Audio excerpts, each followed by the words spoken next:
everyone, welcome to Mama's Talk with Ria. Please like and subscribe for more videos. Hello everyone, welcome back to মামা টক্স with Riya. কেমন আছেন আপনারা সবাই? আশা করব ভালো আছেন, আমিও ভালো আছি। আজকে আমি আবার চলে এসেছি একটা নতুন টপিক নিয়ে আলোচনা করতে। এটা বেসিক্যালি এই টপিকগুলো হলো পুরোটাই নিউ বর্ন মমিজদের জন্য, যেসব বাচ্চারা একদম ছোট, একদম জন্মেছে উইদিন 1 মান্থ 2 মান্থ 3 মান্থস, ওই বাচ্চাদের অনেক প্রবলেমস আমরা দেখতে পারি। অনেক রকমের প্রবলেমস দেখা যায় যেগুলো জেনারেলি সব নিউ বর্নদেরই হয়। তো সেই প্রবলেমগুলো কীরকম প্রবলেম হতে পারে আর তার কী কী সলিউশন হতে পারে, সেই রকমই 10টা পয়েন্ট নিয়ে আমি আজকে আলোচনা করব, যাতে আমার কাছে যে নিউ মমসরা আসবে তারা যেন একদম চিন্তায় না পড়তে হয় তাদের, আর তারা যেন এই ভিডিওটা দেখলে সেই সলিউশন ওয়াইজ যদি কাজ করে, আই বিলিভ তারা কিন্তু খুব বড় উপকার পাবে। আর এর মধ্যে কিছু কিছু পয়েন্টস আছে যেটা অনেক ইলাবোরেটলিও আলোচনা করা হবে, সেটা আমি আমার নেক্সট ভিডিওতে করব। টিল দ্য টাইম এই ভিডিওটা দেখুন, ভালো লাগলে শেয়ার করবেন, কমেন্টে জানাবেন কেমন লাগলো, লাইক তো অবশ্যই করবেন, আর প্লিজ সাবস্ক্রাইব করুন। তো চলুন শুরু করা যাক। তো নাম্বার 1 প্রবলেম যেটা আমরা ফেস করে থাকি নিউ বর্ন বেবিজদের জন্য, সেটা হলো পেটে ব্যথা আর গ্যাসের প্রবলেম।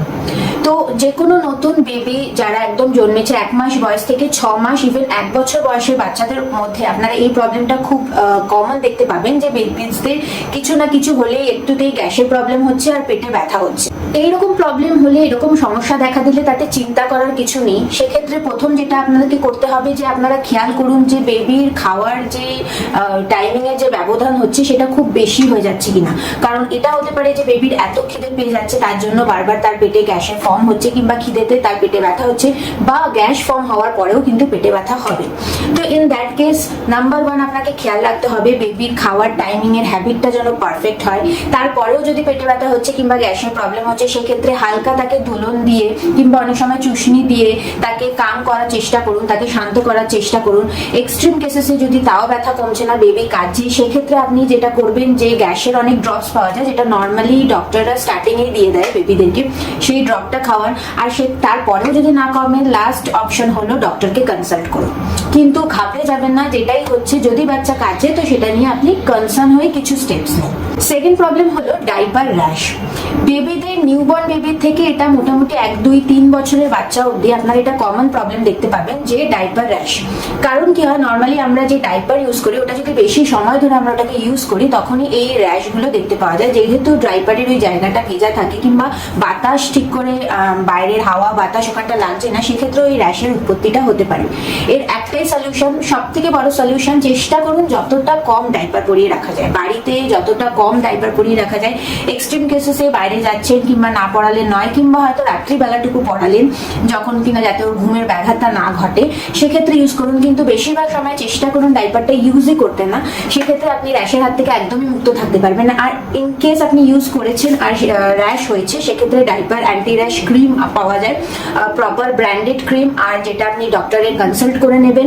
আর প্লাস আপনার বেবির ত্বকের সাথে যেটা স্যুট করছে সেরকম ক্রিম আপনি ব্যবহার করবেন, তাতেও কিন্তু অনেক রিলিফ পাওয়া যায়। ডাইপার যদি আপনি ইউজ করছেনই, সেক্ষেত্রে আমি বলবো ডাইপারটাকে ফ্রিকুয়েন্টলি চেঞ্জ করুন। হয়তো ডাইপারটা ভরেনি পুরোটা, তাই আপনি রেখে দিলেন, অনেকটা আওয়ার্স, ম্যাক্সিমাম 2-3 আওয়ার্সের মধ্যে একটা ডাইপার আপনি চেঞ্জ করে ফেলুন। ডাইপার কিন্তু তার থেকে বেশি পরিয়ে থাকা উচিত না, কারণ ডাইপারসেও কিছু কেমিক্যালস, কিছু প্রোডাক্ট দিয়ে ওটা তৈরি হচ্ছে, যেটা কিন্তু আই বিলিভ বেশিক্ষণ সেটা বাচ্চাদের স্কিনের সাথে থাকাটাই উচিত না। সেই জন্য ডাইপারকে ফ্রিকুয়েন্টলি চেঞ্জ করুন, আর ডাইপার যতটা চেষ্টা করুন অ্যাভয়েড করুন। আর যদি র্যাশ হয়েছে তাহলে অ্যান্টি র্যাশ ক্রিমটা ব্যবহার করুন। থার্ড পয়েন্ট আমি বলতে চাইবো, বাচ্চাদের ঘুমের প্রবলেম, স্লিপ ইস্যু। এটা খুব মেজর একটা ইস্যু যেটা সব মায়েরা ফিল করে থাকে। নর্মালি নিউবর্ন বেবি থেকে 1 2 3 4 5 বছর অবধিও, ম্যাক্সিমাম 2-3 বছর অবধি বেশি প্রবলেমটা দেখা যায়, যে বাচ্চাদের ঘুম প্রপারলি হয় না, বাচ্চারা ঠিক করে রাতে ঘুমায় না, যেই সময় বাচ্চাদের ঘুমানোর দরকার সেই সময়টা ঘুমায় না। তো একদম নিউবর্ন বেবিদের আমি বলতে চাইবো, ওরা যেহেতু সবে এসছে, ওদের টাইমিং হ্যাবিটটা চেঞ্জ হতে একটু সময় লাগে। প্রথম 6 মাস চেষ্টা করুন ওর একটা বেড টাইম স্লিপিং টাইমটা রুটিন ওয়াইজ মেনটেন করা, প্রপার টাইমে খাওয়ানো, প্রপার টাইমে শোয়ানো। হয়তো ও ঘুমালো না, কিন্তু সেই প্রপার টাইমিংটা মেনটেন করে একটা রুটিন বানান। সেই রুটিনটা যত আপনি ফলো করতে থাকবেন ডে বাই ডে, তত ওর হ্যাবিট হয়ে যাবে। তো সেটা আপনাকে কিছুদিন বাদে, আফটার 6 মান্থ, আফটার 1 ইয়ার, কিন্তু সেটা যথেষ্ট ভালো হেল্পফুল হবে।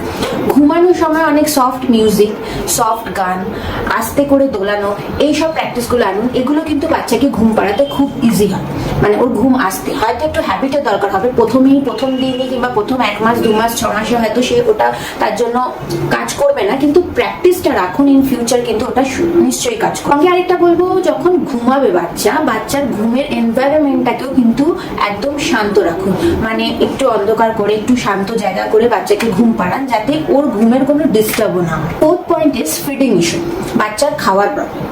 এটা নিয়েও আমি বলতে চাই, প্রথম 6 মাস থেকে 1 বছর 1.5 বছর বাচ্চারা যখন ওরা মেনলি দুধ খায়, মেবি ওটা ব্রেস্ট ফিড করছে কিংবা বটল ফিড করছে, ফর্মুলা মিল্ক খাচ্ছে, হোয়াট এভার। যারা ব্রেস্ট ফিড করছে তাদের জন্য বলা, ফ্রিকোয়েন্সিটা বজায় রাখুন। একবারে বাচ্চা অনেকটা খেতে পারে না, বাচ্চাদের স্টামাকে অতটাও স্পেস ক্রিয়েট হয় না যে ওরা একবারে অনেকটা খেয়ে নেবে দিয়ে অনেকটা ঘুমিয়ে পড়বে।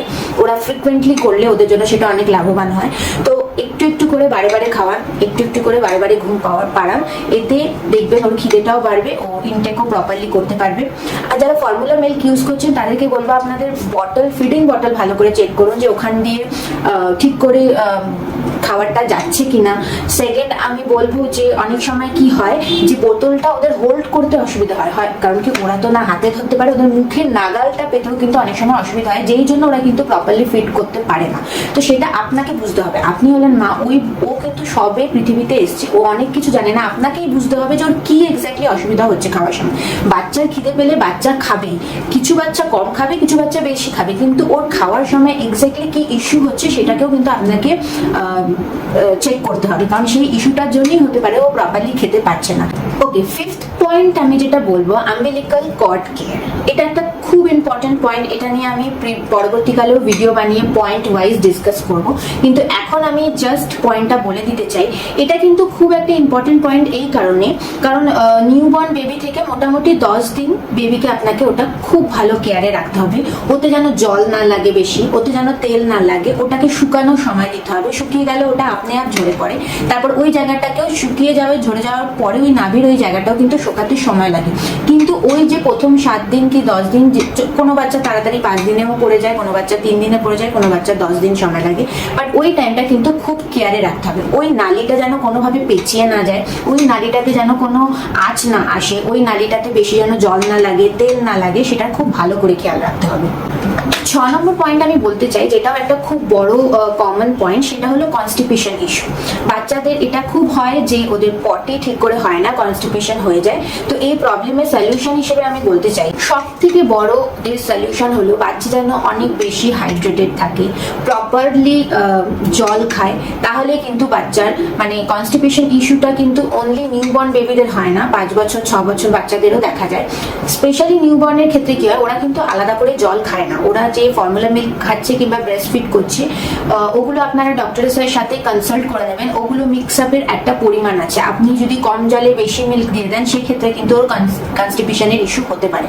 তো সেক্ষেত্রে ওটার একটা পরিমাণ আছে, কতটা জলে কতটা মিল্ক ডাইলিউট করতে হবে যাতে ওর কনস্টিপেশন ইস্যু না হয়। তো সেটা ভালো করে ডক্টরের সাথে আগেই কনসাল্ট করে নেবেন। যদি এখনো প্রবলেম হচ্ছে, আগে আপনি কনসাল্ট করেননি, তো এগেইন আপনি ভিজিট করে ওটা কনসাল্ট করে নিন, ডিসকাস করে নিন। হতে পারে আপনার বাচ্চার কোনো পার্সোনালি ইস্যু হচ্ছে ওই মাপে, সেক্ষেত্রে আবার কনসাল্ট করুন, ডক্টর আপনাকে নিশ্চয়ই ওই মাপের চেঞ্জ করিয়ে দেবে। আর বড় বাচ্চাদের ক্ষেত্রে বলবো, যারা সলিড ফুড অলরেডি ইনটেক করতে শুরু করে দিয়েছে কিংবা এখনো করেনি, তাদেরকে কিন্তু হাইড্রেটেড থাকাটা ইজ ভেরি মাচ ইম্পর্টেন্ট। এমনিতেও হাইড্রেটেড থাকলে বাচ্চার শরীর, স্বাস্থ্য, ত্বক সবকিছুই ভালো থাকে, অ্যালং উইথ পেট পরিষ্কার হবে। পেট পরিষ্কার থাকলে কিন্তু আর কোনো রকম বাচ্চার মন ভালো থাকবে, ও কাঁদবে কম, ঘুমাবে, খেলবে, সবকিছু ভালো মতন করবে। আরেকটা পয়েন্ট আমি বলতে চাইবো, এক্ষেত্রে বেবিদের, নিউবর্ন বেবিদের টিল 1 ইয়ার আপনারা এটা নোটিস করবেন, যতক্ষণ ওরা দুধ খায় ওদের একটা স্পিটিং আপের একটা সম্ভাবনা থাকে, সেটা হচ্ছে দুধ তোলা। তো সেটা নিয়ে সেরকম কিছু চিন্তার ব্যাপার নেই। এক্ষেত্রে যেটা আপনাকে খালি মনে রাখতে হবে, বেবিকে যখন ফিট করাবেন, যখন দুধ খাওয়াবেন, পশ্চারটা যেন ঠিক থাকে। বেবিকে একটু হেলিয়ে, এইভাবে মাথা ওপরে পা নিচে একটু হেলিয়ে ধরে দুধ খাওয়ান, একটু হেলিয়ে তার পিছনে বারবার তাকে ঢেকুর তোলানোর চেষ্টা করুন। একটু খেয়ে একটু ঢেকুর তোলানো, একটু খেয়ে একটু ঢেকুর তোলানো, একদম নিউ বর্নের কথা আমি বলছি। সেটা কিন্তু জরুরি, যাতে ওদের কি হয় না, পুরো নালীটা তো ক্লিয়ার নালী থাকে, তো সেক্ষেত্রে উপর দিকে উঠে আসার ওটা সম্ভাবনা থাকে। এক্স্যাক্টলি দুধ খাওয়ানো হয়ে যাওয়ার পর বাচ্চাকে একটু হেলিয়ে শোয়ান, একটু উপর দিকে হেলিয়ে করে শোয়ান, একদম স্ট্রেট না শুয়ে কিংবা একদম উপর না রাখার চেষ্টা করুন। অনেক সময় কি হয়, আমরা বাচ্চাকে খাওয়ানোর পরে এরকম ভাবে উপরে নিয়ে নিই, সেক্ষেত্রে ওদের পেটে যখন চাপ পড়ে তখন ওদের উপর দিকে দুধটা বেরিয়ে আসার সম্ভাবনা থাকে। তো খেয়াল রাখবেন, যতক্ষণ না আপনি বুঝতে পারবেন আপনার বাচ্চার যতক্ষণ না মনে হচ্ছে যে খাবারটা হজম হয়নি, ততক্ষণ বাচ্চাকে এই পশ্চারে রাখুন। খাওয়ানোর সময় আমি কিন্তু চিরকাল আমার মেয়েকে খাওয়ানোর সময় এই পশ্চারে রেখে খাওয়াতাম। তো এই পশ্চারে রাখুন, ঢেকুর তোলান, বারে বারে ঢেকুর তোলান, আর ওর পেটে যাতে চাপ না পড়ে কিছুক্ষণ টাইম অবধি, সেইটা খেয়াল রাখুন। সেক্ষেত্রে আমার মনে হয় এই প্রবলেমটার কিছুটা হলেও সলিউশন হতে পারবে। পয়েন্ট বলবো, ছোটবেলায় একদম নিউবর্ন বেবিদের ক্ষেত্রে কি হয়, গালে গলায় অনেক র্যাশেস আমরা নোটিস করি, কিংবা মাথাতেও অনেক সময় হয়। এক্ষেত্রে একটাই উপায়, সেটা হলো বেবিকে ক্লিন রাখতে হবে। 1 মাস অবধি বেবির এরকম অনেক নিয়ম কানুন থাকে যে সেভাবে প্রপারলি ওকে চান করানো উচিত না, কিংবা লাগানো যায় না। মানে খুব বেশি ঠান্ডা, মানে জলে হয়তো ঠান্ডা লেগে যেতে পারে, কিংবা এরকম অনেক নিয়ম কানুন থাকে। তো 1 মাসের পর থেকে আমি বলবো তারপর দিয়ে প্রপারলি উষ্ণ গরম জলে, একদম ঠান্ডা জল তো কখনোই বাচ্চার গায়ে ইউজ করা উচিত না। গরমকাল হলে উষ্ণ গরম জল, আর শীতকাল হলে আরেকটু গরম জলে বাচ্চাকে প্রপারলি ক্লিন রাখবেন। ক্লিন রাখুন, পাউডার ইউজ করুন, ক্রিম ইউজ করুন, যেগুলো বেবি প্রোডাক্ট, ক্রিম, পাউডার যেটা আপনার বেবিকে স্যুট করছে, কিংবা যেগুলো ডক্টর আপনাকে প্রেসক্রাইব করছে সেরকম জিনিস ইউজ করুন। বেবিকে সবসময় ক্লিন রাখুন, সেক্ষেত্রে আপনি দেখবেন এইসব র্যাশেসের থেকে বেবি মুক্ত থাকবে। আরেকটা প্রবলেম আপনারা নোটিস করে থাকবেন, ক্রাইং প্রবলেম, মানে বাচ্চার কাঁদাটা আপনাকে বুঝতে হবে। আপনি মা, আপনাকেই বুঝতে হবে, মা হন কি বাবা হন, হুএভার, আপনাদেরকেই বুঝতে হবে যে বাচ্চা কেন কাঁদছে। বাচ্চা কাঁদার অনেকগুলো পয়েন্ট হতে পারে। একটা হলো তার খিদে পেয়েছে, ঘুম পেয়েছে, পেটের কোনো সমস্যা হচ্ছে, শরীরে কোনো সমস্যা হচ্ছে, এরকম অনেকগুলো পয়েন্ট হতে পারে। এবার এক্স্যাক্টলি এর মধ্যে কোন পয়েন্টটা কি হয়েছে সেটা কিন্তু আপনাকে নিজেকেই বুঝতে হবে, আর সেই অনুযায়ী স্টেপ নিতে হবে। ডাইপার যদি ভিজে থাকে সেক্ষেত্রেও বাচ্চা কাঁদতে পারে। এই পয়েন্টটা নিয়েও আমি পরের কোনো একটা ভিডিওতে এলাবোরেটলি ডিসকাস করবো যে কি কি এক্স্যাক্টলি পয়েন্ট হতে পারে যেগুলো আপনাদের মাথায় রাখতে হবে। বাট মেইনলি এগুলো যদি ঠিক থাকে তাহলে আপনার বাচ্চা হয়তো আরো বেশি ফুর্তিতে থাকবে।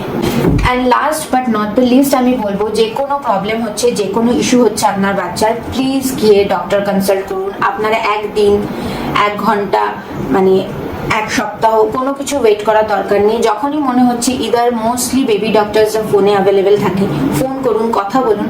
বাচ্চার যদি কোনো কষ্ট হচ্ছে আর আপনার মনে হয় আপনি সেটার সলিউশন নিজে করতে পারছেন না, হ্যাঁ, কিছুদিন থাকতে থাকতে আপনিও আপনার বাচ্চাকে বুঝে যাবেন, বাচ্চাও আপনাকে জানাতে শিখে যাবে, তার যে কোনো সাইন ল্যাঙ্গুয়েজ হোক, হোয়াট এভার, সেটা দিয়ে। কিন্তু টিল দ্য টাইম আপনার যদি মনে হয় আপনি বুঝতে পারছেন না, please go to doctor, visit doctor and consult with them, because আপনার বাচ্চার দায়িত্ব কিন্তু শুধু আপনার। তো আশা করবো আজকের ভিডিওটা আপনাদের ভালো লেগে থাকবেন। ভালো লাগলে প্লিজ জানাবেন, কমেন্ট করবেন, কোনো কোয়েশ্চেন থাকলে সেটাও কমেন্ট করে জানাবেন, লাইক করবেন, শেয়ার করবেন, অ্যান্ড প্লিজ সাবস্ক্রাইব করবেন। আমি আবার আসবো আরো একটা ভিডিও নিয়ে, আপনাদের কাছে অনেক তথ্য পৌঁছে দেবো। ততক্ষণের জন্য থ্যাংক ইউ, বাই বাই।